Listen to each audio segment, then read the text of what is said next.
रोज रोज राजमा चावल खाने वाला ससुराल। भाभी आज जितना आराम करना है रज कर आराम कर लो, क्योंकि कल से तो आपकी परीक्षा शुरू है। थकावट की वजह से रेशमा चारू की बातों पर खास ध्यान नहीं देती। सब लोग अपने अपने कमरे में सोने चले जाते हैं और अगले दिन की शुरुआत होती है। रेशमा जल्दी सुबह उठकर साफ सफाई करके रसोई में आती है, जहां रसोई के कोने में 50-50 किलो चावल के बोरे देखकर उसके होश उड़ जाते हैं।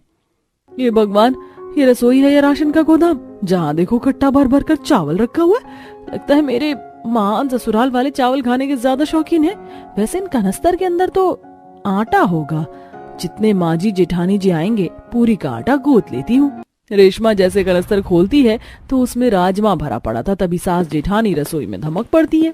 देवरानी जी, राशन ढूंढने में दिक्कत तो नहीं हुई? चलो अब जल्दी से शानदार राजमा चावल बना लो सबके लिए। और हाँ बहू, आखिर में राजमा के ऊपर से मक्खन जरूर डाला और चावल में जीरे का छौंका लगाना। जी माँ जी। हे भगवान, लगता है मेरे ससुराल वाले कुछ ज्यादा ही हल्का फुल्का खाना खाते हैं, वरना पहली रसोई में सिंपल से राजमा चावल कौन बनवाता है। रेशमा राजमा चावल बनाने में जुट जाती है। चावल भिगो दिया है, राजमा उबलने को चढ़ा दिया है। तब तक ग्रेवी बनाने का मसाला तैयार कर लेती हूँ। लगभग 1-1.5 घंटे में रेशमा गर्मा गर्म राजमा चावल बनाकर सबको परोसती है। देखते ही देखते पेटू ससुराल वाले खाने पर टूट पड़ते हैं। वाह चाची, आपने बहुत ही टेस्टी राजमा चावल बनाया, मुझे और चाहिए। भाई मुझको भी राजमा चावल बहुत दमदार लगा। बहू, मेरी प्लेट में भरकर चावल राजमा डाल दे। और बहू, मुझको थोड़ा और देना राजमा चावल। पूरा ससुराल एक साथ राजमा चावल मांगने लगता है। तभी रेशमा कहती है, नानी जी, राजमा चावल तो खत्म हो गए। अरे ऐसे कैसे खत्म हो गए बहू रानी? तिरिया के चुगने लायक चावल बनाया था क्या? अरे तेरे ससुराल वाले खाते पीते घर के, यहाँ रोजाना 5 पतीले चावल और हांडी भरकर राजमा लगता है, तब पूरा होता है। जाकर दोबारा बना। ससुराल में एक बार में राजमा चावल में इतना सारा राशन बनने की बात सुनकर रेशमा के सर से चिड़िया उड़ जाती है। गुस्से में लाल होकर किचन में लौट कर आती है।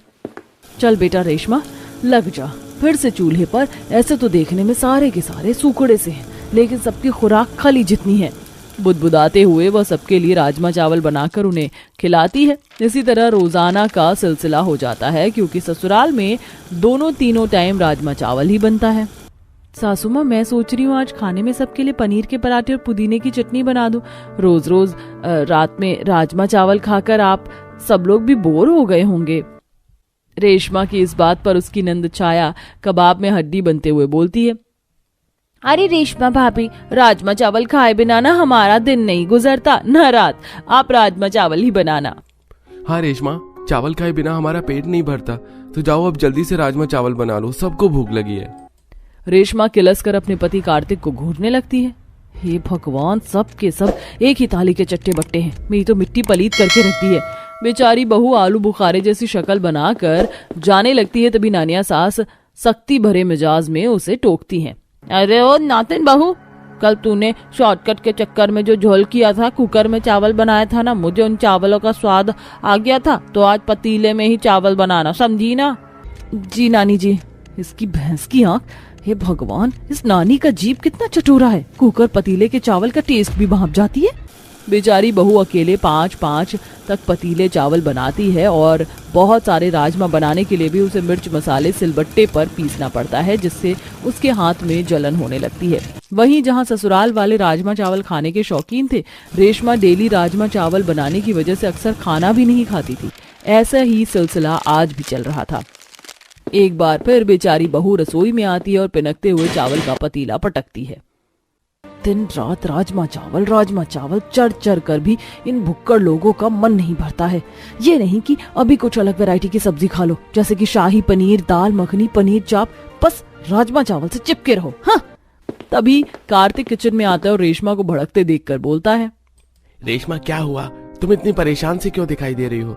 सिर में दर्द हो रहा है? मैं झंडू बाम लगा दूं? एक तो सबने मिलकर मेरी जिंदगी जंग कर रखी है, बड़ा आया झंडू बाम लगाने। हाँ, कोई जरूरत नहीं है ज्यादा मक्खन लगाने की। जाओ यहाँ से, नहीं तो पतीला मारकर तुम्हारा सर फोड़ दूंगी। अरे भड़क क्यों रही हो? जा रहा हूँ बाबा। मैं तो ये बताने आया था कि नानी ने कहा है कि राजमा में मसाला मिक्सर में पीसकर मत डालना, सिलबट्टे में पीस कर डालना। हे भगवान, इस नानी सास ने तो मेरा खून पी लिया है।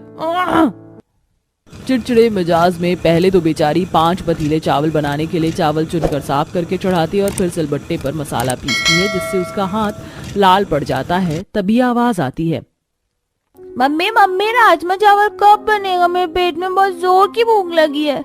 बस बनने वाला है आरव, थोड़ी देर में।